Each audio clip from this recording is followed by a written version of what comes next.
शिक्षा जगत के सभी समाचार आपको सबसे पहले मिले, इसके लिए सब्सक्राइब करें नमस्ते सर यूट्यूब चैनल और बेल आइकन को ऑल पर जरूर से प्रेस करके रखें। राजस्थान के शिक्षा मंत्री बुलाकी दास कल्ला, जिन्हें बीडी कल्ला के नाम से आप सब जानते हैं, हाल ही में भ्रष्टाचार के बांध के सारे दरवाजे खोल दिए, यह कहकर कि राज्य का सबसे बड़ा विभाग शिक्षा विभाग अब तबादलों में अपनी पारदर्शिता की नीति लागू नहीं करेगा। यह नीति पिछले वर्ष मार्च में ही तैयार हो गई थी, किंतु मंत्रिमंडल ने आज तक इस पर मोहर नहीं लगाई।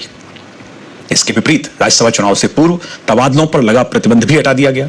इतना ही नहीं, चुनाव परिणामों से पहले ही तबादले करने शुरू भी कर दिए गए। राज्य में अकेले शिक्षा विभाग में 2.25 लाख शिक्षक हैं। पारदर्शिता के नाम पर इनसे तबादला आवेदन ऑनलाइन लिए गए थे, किंतु तृतीय श्रेणी के एक भी शिक्षक का तबादला नहीं हुआ। लगभग 85,000 ऐसे आवेदन लंबित हैं। दिखावे के तौर पर कुल 18,000 तबादले ही किए गए। होशियारी स्पष्ट झलकती है। कौन नहीं जानता कि शिक्षा विभाग और पुलिस विभाग में तबादला उद्योग कमाई का सर्वोपरि स्रोत है। अब जबकि सरकारी तंत्र में चारों ओर खुला भ्रष्टाचार व्याप्त है, तो केवल विधायकों के परंपरागत स्रोत को बंद करना उनके पेट पर लात मारने जैसा ही है। चुनाव सिर पर है। शिक्षा मंत्री की यह घोषणा कि आवेदन ऑनलाइन न लेकर पूर्व परंपरा के अनुसार विधायकों की डिजायर को ध्यान में रखकर ही स्वीकृत किए जाएंगे, यानी कोई तबादला नीति अब लागू नहीं होगी। उनका यह भी तर्क है कि प्रथम व द्वितीय श्रेणी शिक्षकों के तबादले कर दिए हैं, अब ऑनलाइन आवेदन की आवश्यकता नहीं है। जैसे जैसे सरकार के पास परिवेदना आती रहेगी, तबादले करते जाएंगे। कहने का आशय यह हुआ कि शिक्षक स्वयं के स्तर पर डिजायर की कीमत चुकाता रहे। तबादलों में लेन देन को लेकर स्वयं मुख्यमंत्री अशोक गहलोत सार्वजनिक रूप से शिक्षकों से सवाल कर चुके हैं। वे स्वयं भी जानते हैं कि सिविल सेवाएं आचरण नियम 1971 के अनुसार तबादलों के लिए डिजायर भी नियम विरुद्ध है। तबादले के लिए दबाव नहीं डाला जा सकता। इस स्थिति में शिक्षा मंत्री की यह घोषणा राजनीति की राह पकड़ेगी। सब खा रहे हैं, हम भी खा रहे हैं, तुम भी खाओ, हमारा खजाना तो खाली है, अब जनता से खाओ। तो आज की इस चर्चा को शुरू करते हैं। मेहमान हमारे साथ जुड़ चुके हैं, मैं परिचय करा दूं। हमारे साथ कांग्रेस से प्रियदर्शी भटनागर जी हैं, हमारे साथ भारतीय जनता पार्टी से शैलेंद्र धावाई हैं, हमारे साथ 2 शिक्षक नेता हैं, हमारे साथ भवानी शंकर शर्मा जी हैं, राजस्थान शिक्षक संघ शेखावत, और हमारे साथ राजेंद्र पारिक जी हैं, राजस्थान शिक्षक संघ सियाराम, और हमारे साथ वरिष्ठ पत्रकार राजनीतिक विश्लेषक हमारे सहयोगी हरीश पारासर जी हैं।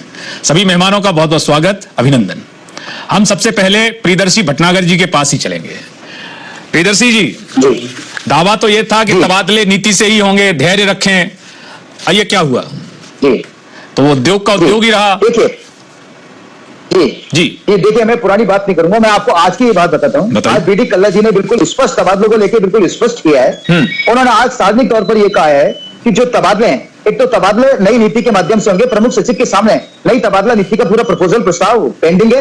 मंत्रिमंडल के पटल पे आते ही उसके माध्यम से 3rd ग्रेड टीचर्स के सबके तबादले किए जाएंगे। एक बार दूसरी चीज उन्होंने ये भी पूरी तरीके से स्पष्ट किया है कि परिवेदना के आधार के ऊपर कोई भी जो पीड़ित है, उसकी कोई समस्या है, वो समस्याओं को बताकर उनको वो तबादला प्राप्त कर सकता है। तो एक तरीके से तो ये खुशखबरी है, ये शिक्षा वर्ग के लिए खुशखबरी है कि अगर ये बात थोड़ी समझ में कम आ रही है। तबादलों से प्रतिबंध हट गया है, शिक्षा मंत्री साहब कह चुके हैं, कोई तबादला नीति आई नहीं है, कैबिनेट ने कोई स्वीकृत किया नहीं है। साथ में यह भी कहा जा रहा है कि परिवेदना आएगी तो हम कर देंगे। यही तो खेल है, सबकी परिवेदना ही आएगी। तबादला जो चाहता है वो तो हर कीमत पे चाहता है बेचारा।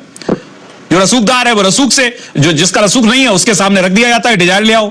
यही तो चर्चा का विषय हमारा कि ये डिजायर क्यों? देखिए, ऐसा नहीं है। जो वास्तव में पीड़ित है, जिसको आवश्यकता है, वो अपनी आवश्यकता के अनुसार अपनी परिवेदना देगा और परिवेदना के आधार पर उसको तबादला प्राप्त हो सकता है। तो ये बिल्कुल तबादले खुले हुए हैं। और साथ में ये बात बिल्कुल कतई नहीं है कि नई तबादला नीति नहीं लाई जाएगी। माननीय मंत्री जी ने स्पष्ट कहा है। अब कब लाई जाएगी? हमारे साथ 2 शिक्षक नेता बैठे हैं, हम उनसे पूछेंगे कि ये नई तबादला नीति अब आएगी तो उसका क्या क्या प्रतिफल मिलेगा। आप रहिए हमारे साथ, हम कोशिश करेंगे। भारतीय जनता पार्टी से शैलेंद्र धावाई जी हमारे साथ हैं। धावाई साहब, आपको आवाज आ रही है हमारी?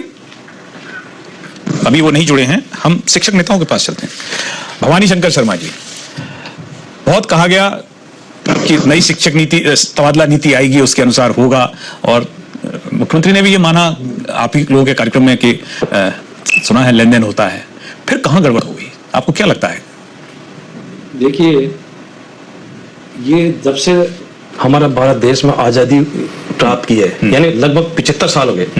75 साल में अभी तक जितने भी राजनीतिक सरकारें बनी है, उनका सबका अपना अपना अलग अलग रूप में पारदर्शिता दिखाने का एक ढोंग रचा गया है। मुझे लगता नहीं, आपके ऐसा लग रहा था माननीय मुख्यमंत्री जी द्वारा कि तबादला नीति से ही आपकी बात ट्रांसफर किया जाएगा। ऐसा हमें भी झलक रहा था कि अब की बार किसी एक ऐसी सरकार, राजनीतिक सरकार बनी है जो कि एक दृढ़ इच्छा शक्ति है कि तबादला नीति से ही काम करेंगे। लेकिन लास्ट में जाकर अब की बार जो 8 तारीख को, अभी 8 जून को ऐसा लगा कि राज्यसभा से अगर 10 तारीख को चुनाव था, 8 तारीख को एक ऐसी तबादला नीति तो दूर रही और तबादले खोल दिए गए। न कोई नियम है, न नीति है, न कोई बात है। तो मुझे लगता नहीं कि कोई, जब तक इस आजादी के बाद में कोई राजनीतिक दृढ़ इच्छा शक्ति वाली सरकार नहीं बनेगी और ऐसा मुख्यमंत्री जो कि ये सोचे कि सबका भला हो, जनता का भी, पब्लिक, शिक्षकों का भी, सारे समाज का भला हो, तब तक ये इच्छा शक्ति मुख्यमंत्री, माननीय मुख्यमंत्री जी में नहीं होगी, तब तक ये कोई राजनीतिक सरकारें, बहुत सारी सरकारें, हमने 33 साल की नौकरी में मैंने बहुत सारी सरकारें देखी है, लेकिन कोई भी सरकारें ऐसे दिखावा करती है, बार बार कमेटियां गठन करती है, नीतियां बनाती है, नियम बनाने की कोशिश करती है, अलग अलग राज्यों में लाखों करोड़ों रुपए खर्च कर देते हैं, उसके बाद में भी वही भाग के 3 पात और वही बात। मुझे लगता नहीं कि अब आने वाले समय में, अगले साल चुनाव है, चुनाव की तो ये पूरी इस साल लगभग चुनाव तक ये सरकारी ट्रांसफर इसी तरह से करते रहेंगे। परिवेदना क्या? परिवेदना नहीं, गांव में आज भी ऐसे बहुत सारे दलाल जो हमें सुनने में आपका ट्रांसफर कराना है तो सर बताओ इतने रुपए। तो मुझे लगता नहीं कि सरकार जब तक कोई ऐसा निर्णय नहीं करेगी और दृढ़ संकल्प वाली कोई सरकार नहीं आएगी, तब तक ऐसे। हमारे साथ शैलेंद्र धावाई जी जुड़ चुके हैं, भारतीय जनता पार्टी। शैलेंद्र धावाई जी, सरकार कह रही थी कि नई तबादला नीति लाएंगे, बार बार कह रही थी, भारतीय जनता पार्टी इसको कैसे देखती है? नीति तो आई नहीं, तबादले पूर्व पद्धति से ही होंगे। देखिए, आपने देखा होगा कि जब राज्यसभा चुनाव होने थे उससे पहले इन्होंने ट्रांसफर के बैन खोल दिए।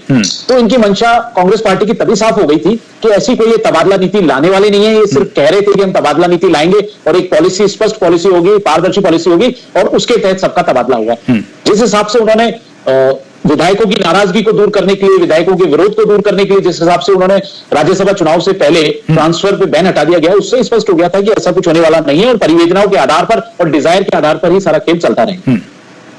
जी, हम आएंगे आपके पास, रहिए। हमारे साथ शिक्षक नेता हैं राजस्थान शिक्षक संघ सियाराम से राजेंद्र पारीक जी। पारीक साहब, कैसे देखते हैं आप, क्योंकि शिक्षकों की तादाद बहुत ज्यादा है और जो आवेदन आए वही लगभग 85,000 के लगभग ऑनलाइन आवेदन माने गए और मंत्री जी भी कहते रहे, सरकार भी कहती रही, तो क्या शिक्षकों का कोई दबाव नहीं है सरकार पर? सर, सबसे पहले तो मैं भटनागर जी भी बता रहे थे कि शिक्षा मंत्री जी की जो स्टेटमेंट है कि तबादला जो किए जाएंगे वो नीति के तहत किए जाएंगे, और दूसरी बात उन्होंने परिवेदना की बोली, तो पहले जो स्टेटमेंट था उनका कि तबादला नीति के तहत करेंगे, तो उसका हम स्वागत करते हैं। अगर ऐसा उन्होंने कहा है तो सरकार की मंशा है, मंत्री जी की अगर मंशा ऐसी है कि जो नीति इन्होंने बनाई है, हालांकि यह नीति का भी हम एक मांग करते हैं कि नीति शिक्षक नेताओं और जो संगठन है उनको लेके बनानी चाहिए ताकि एक पारदर्शी और अच्छी नीति बने। फिर भी अगर इन्होंने नीति बनाई है तो नीति सामने आनी चाहिए, नीति के तहत होनी चाहिए। और दबाव की बात है तो शिक्षक, हमारे शिक्षक संगठन शुरू से ही स्पष्ट मत रहा है कि जो भी स्थानांतरण किए जाए वो कैबिनेट से मंजूर एक स्थायी नीति और पारदर्शी नीति के तहत किया जाए जिससे सभी वर्ग लाभान्वित हो। आज सरकार आती है, बदलती है, और इसमें सारे जो भी सरकार आती है वो ये मतलब घोषणा करती है कि हम एक स्थायी नीति लेके आएंगे, लेकिन ये ठंडे बस्ते में डाल दी जाती है जब सरकार का कार्यकाल पूरा हो जाता है, जब ये बात आती है। और अभी भी संभावना कम लग रही है कि कोई ये नीति के तहत करेंगे, क्या इन्होंने स्थायी नीति बनाई है, ये कैबिनेट से मंजूर कराई है। हमारे साथ हरीश पारासर जी हैं, उन्होंने लंबे समय तक शिक्षक, जैसे पत्रकारिता में शिक्षक बीट कहा जाता है, वो देखी है, शिक्षा विभाग को बहुत अच्छी तरह समझते हैं। पारासर जी, क्या वाकई में भ्रष्टाचार एक वजह है कि इससे पिछली सरकार भी बात करती रही कि तबादला नीति, और ये सरकार भी बहुत एक तरीके से बात क्या करती रही, मुख्यमंत्री लगातार कहते रहे कि हम तबादलों में जो उद्योग कहा जाता है उसका नाम ही हटा देंगे, एक तरीके से समाप्त कर देंगे नई नीति लाके। कहाँ, क्या आपको लगता है हमारी राजनीति ऐसी हो गई है? खाओ, खाने दो। देखिए अभिषेक जी, पूरा जो इसका आप अगर चेन समझेंगे तो इसकी चेन ये है कि चूंकि एक राजनेता चुनाव में करोड़ों रुपए खर्च करके चुनाव जीत के आता है धन बल के सहारे, अब वो पैसे कहीं से तो लाता ही है कि चाहे चंदा लाए चाहे खुद की जेब से खर्च करे, तो उसकी वसूली वो कहां से करेगा? तो फिर वो ऐसे पॉइंट्स देखता है जहां से वो रिकवरी हो सके। पहली चीज तो ये। दूसरी चीज ये कि जिस पॉलिसी की बात हो रही है, जो बार बार करेंगे हम तबादलों की पॉलिसी बनाएंगे, वो ऐसा नहीं कि कोई पहली बार बात हुई है।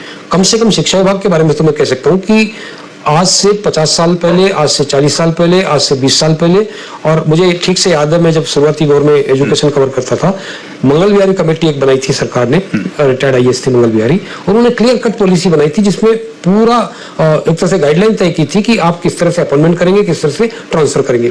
अगर उस पॉलिसी को भी लागू कर लिया गया होता तो मुझे लगता है कि स्थिति नहीं आती। उसके बाद और कमेटियां बनी। अब तक इस शिक्षा विभाग के अंदर, जिसको मैं कहता हूं कि शिक्षा विभाग नहीं बल्कि एक प्रयोगशाला हो गई, जिसके अंदर कम से कम दर्जनों कमेटियां ऐसी बन गई है जो महज ट्रांसफर के मसले पे बात करनी थी। तो कमेटियों के अब देखिए कि जिनको भी कमेटी का चेयरमैन बनाया होगा उनको ऑफिस भी दिया होगा, उनको वेतन भत्ते भी तय किए होंगे, और उस पॉलिसियों का क्या हुआ उनका कोई किसी को पता नहीं। नई तबादला नीति जो है वो 14 माह से एक तरीके से धूली फांक रही है, उसका प्रारूप तैयार है, तो कैबिनेट को फुर्सत नहीं है या मंशा नहीं है? नहीं, दबाव, उसका कारण है दबाव। दबाव उन लोगों का है जिनको हम कह रहे हैं कि वो जो आज गुलाब कोठारी जी ने साफ लिखा भी सही कि आप खुद भी खाओ, हमें भी खाने दो, इस तरह का माहौल बन गया। तो किसको खाने दो? आम कार्यकर्ता भी इस बात को लेकर उतावला रहता है कि उसको मौका मिले कुछ न कुछ अर्न करने का, और नेता भी अपने कार्यकर्ताओं को ये सोच के उनके काम करता है कि ये कुछ न कुछ कमा खाएगा। तो यहाँ रिश्वत का पूरा चेन बन गई एक तरह से, और इसको ब्रेक करने के लिए अगर पॉलिसी बन गई, आज 2 दिन पहले ही यूपी में मुख्यमंत्री योगी आदित्यनाथ ने पॉलिसी जारी कर दी वहाँ, और बाकायदा उसको कैबिनेट से मंजूर करा के जारी की। ये हिम्मत हम लोग क्यों नहीं करते? राजस्थान में क्यों नहीं इस तरह की हिम्मत होती? तो जो बात कर रहे हैं शिक्षक नेता कि गली गली में दलाल पैदा हो गए, ये सच बात है। और मैं आपको ये आशंका ही नहीं बल्कि ठोस रूप से कह रहा हूँ अभिषेक जी कि अगर ये नीति विहीन तबादले जारी रहे तो न केवल शिक्षा विभाग बल्कि तमाम दूसरे जो चिकित्सा विभाग है, पीडब्ल्यूडी है, जितने भी अहम विभाग है, उनमें इस साल भ्रष्टाचार का रिकॉर्ड टूटने वाला है। राजस्थान पत्रिका ने लिखा भी है 400 डिजायर का प्री इलेक्शन ऑफर सत्तारूढ़ दल के जनप्रतिनिधि जो हैं, अब तो कितना कमाएंगे आप अंदाजा लगा सकते हैं कि 400 से वो अगर मान लो 400 से की बजाय 200 लोगों से भी वसूली करते हैं